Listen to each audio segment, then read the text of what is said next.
அனைவருக்கும் வணக்கம். என் லைஃப்பில் இந்த மாதிரி ஒரு பெயின்ஃபுல்லான ஒரு சுச்சுவேஷனை நான் ஃபேஸ் பண்ணதே கிடையாது.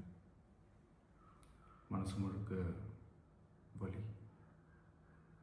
வலி மட்டும்தான். இந்த சுற்றுப்பயணத்தில் என்னென்ன மக்கள் பார்க்க வராங்க, அதுக்கு ஒரே ஒரு காரணம் தான், அவங்க என் மேலே வச்சிருக்கிற அன்பும் பாசம். அந்த அன்புக்கும் பாசத்துக்கும் நான் எப்பவும் கடமைப்பட்டிருக்கிறேன். அதனால தான் இந்த சுற்றுப்பயணத்தில் மற்ற எல்லா விஷயங்களையும் தாண்டி மக்களுடைய சேஃப்டி, அதில் எந்த காம்ப்ரமைஸும் பண்ணிடக்கூடாதுன்றதுக்காக தான் அது என் மனசில் ரொம்ப ஆழமாக இருக்கும் அந்த எண்ணம்.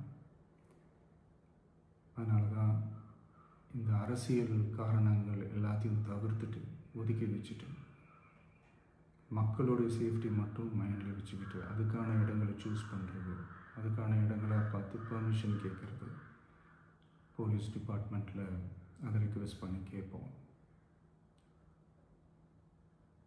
ஆனால் நடக்கக்கூடாதது நடந்துருச்சு. நானும் மனுஷன் தானே. அந்த நேரத்தில் அத்தனை பேர் பாதிக்கப்பட்டு இருக்கும்போது எப்படி அந்த ஊரை விட்டுட்டு என்னால் கிளம்பி வர முடியும்?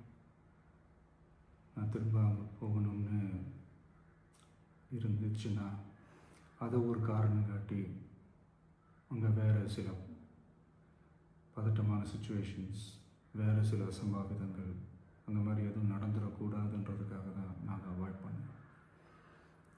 இந்த நேரத்தில் சொந்தங்களை இழந்து தவிக்கிற அத்தனை குடும்பங்களுக்கும் என்னுடைய ஆழ்ந்த இரங்கலை தெரிவிச்சுக்கிறேன். எனக்கு தெரியும், என்ன சொன்னாலும் இது ஈடேயாகாதுன்னு எனக்கு தெரியும். ஹாஸ்பிட்டலில் ட்ரீட் பண்ணிகிட்ருக்கிற எல்லாருமே சீக்கிரமாக க்யூர் ஆகி வரணுன்றதை இந்த நேரத்தில் நான் வேண்டிக்கிறேன். கூடிய சீக்கிரமே உங்கள் எல்லாரையும் நான் சந்திக்கிறேன். இந்த நேரத்தில் எங்களுடைய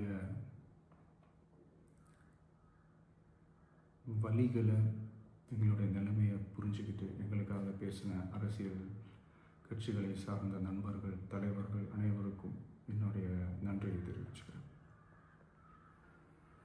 கிட்டத்தட்ட ஒரு 5 மாவட்டத்துக்கு பிரச்சாரத்துக்கு போனோம். இந்த மாதிரி எதுவுமே நடக்கல. ஆனால் கரூரில் மட்டும் ஏன் எப்படி நடக்குது? எப்படி நடக்குது?